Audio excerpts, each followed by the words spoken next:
All right, Crim 20. Let's knock out Chapter 12, the world of prison staff. So, first and foremost, who works at a prison? I ask this question on a lot of quizzes, and I always get some pretty standard answers, which almost surprises me because what the point that I'm trying to get across when I ask you that question is there are more people working at a prison than just correctional staff. And by correctional staff, I mean people who are in charge of the safety and security of a facility. In order to run a facility, you have to have a full fleet of people who can do just about anything. So, again, we've talked about before that these are total institutions. So when you have a total institution, there needs to be someone to fill every need at that institution. People who deal with the food, people who deal with maybe electrical problems, people who deal with the Wi-Fi for the staff, hopefully not for the inmates, people who keep the grounds clean, people who treat medical problems, you name it. So here's a big, huge list of all kinds of people that work at a correctional facility. It's not just correctional staff. Okay, so chain of command, typically your warden is the boss. He may have an assistant warden, he may not. And it's kind of that military style. If you'll think of a pyramid, the warden is at the top. So there's only typically one of him. And then when you get down to line staff, there's a bunch of them. So it's kind of that whole pyramid shape chain of command. Chain of command is an important thing to follow when you work in a correctional facility. So organizational culture, typically people who work at a correctional facility will often, not always, will often have the same values, beliefs, and relatively speaking behaviors. There's a bunch of different assignments that a correctional officer could work in. It doesn't mean that every day that he goes in, he's automatically going to G-Pod to deal with the sex offenders or whatever the issue is. A lot of times what they'll do is keep people in certain assignments for certain periods of time, maybe 6 months, maybe 4 months, things like that, so they can kind of get the vibe of the unit and learn to work well with those particular inmates. But there are also people who are going to be relief officers, as you see on this list down here. Relief officers is the last one. And then those relief officers basically work other people's days off. So someone who works in this living unit Monday through Friday from 8 to 5, they have Saturday and Sunday off. So they're going to have a relief officer fill in on Saturday and Sunday. Make sense? I've had to do this before as a dispatcher.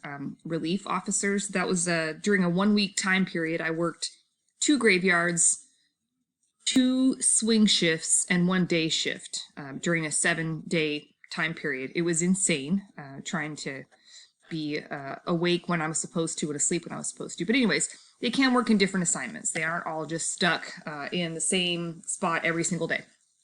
Typical day in the life of a correctional officer, let's say 6 a.m. report for duty. Correctional officers are usually going to be there early because they know that at 6 a.m., if that's their duty time, they need to be in their assignment ready to go at 6. So typically you're going to read the daily log, which is a log. Sometimes most of them now are computer generated, but something where the shift before wrote down everything that happened. Why is that important?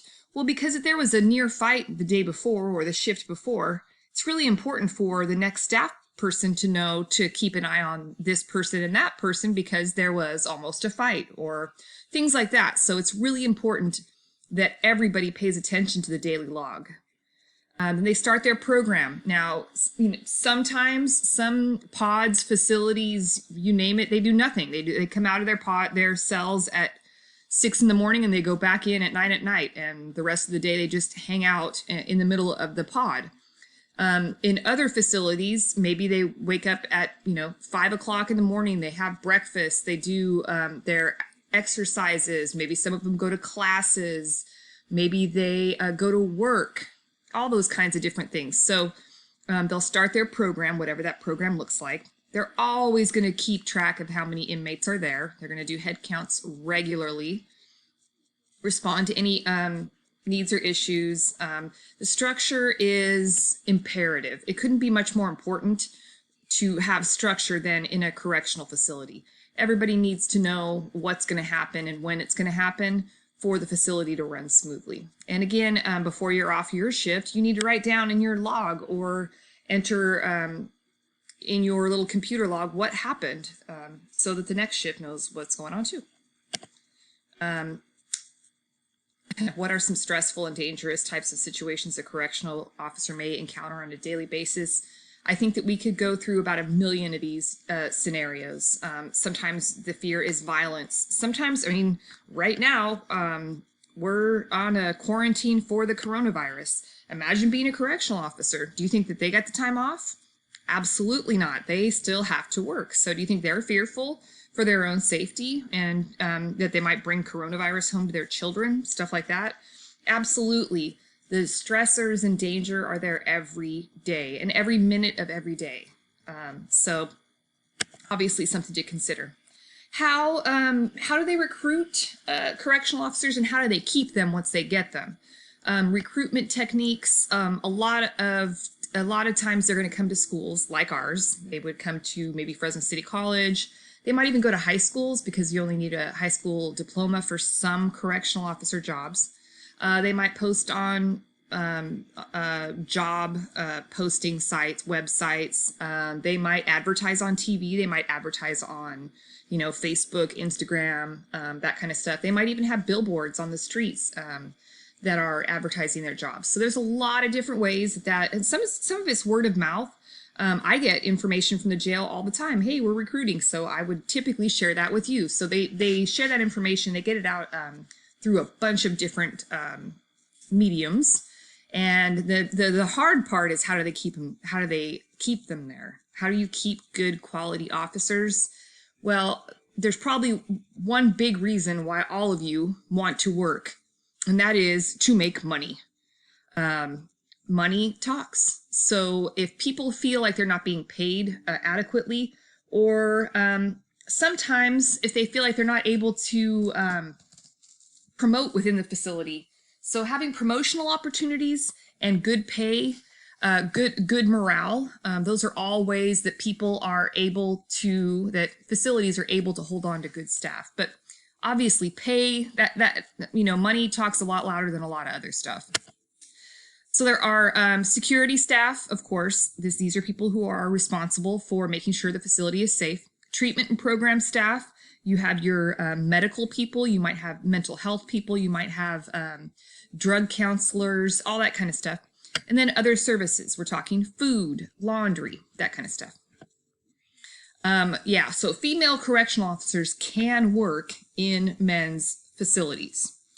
In 1972,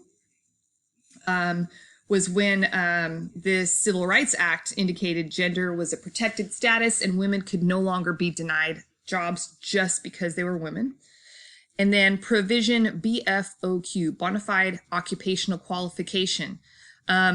This is the reason that men typically were excluding women from working in men's correctional facilities, because they said that there was a privacy issue and that women should not have contact with male offenders.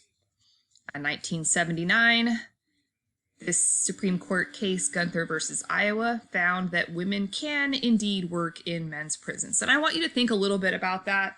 What are the pros and cons to having a woman in a man's facility? Obviously there are some issues in maybe size. Most women, typically speaking, are smaller than most men. Does that mean that they are always at risk? Well, everybody is always at risk working in a jail or prison. So, but women do have other things they can offer. And a lot of times the gift of gab, as I say, talking, being able to talk and communicate is a woman's really big strength a lot of times in these facilities. Although there are a lot of badass women too that would could easily defend themselves. I think this is the last slide. Yes, yay. See, that wasn't bad.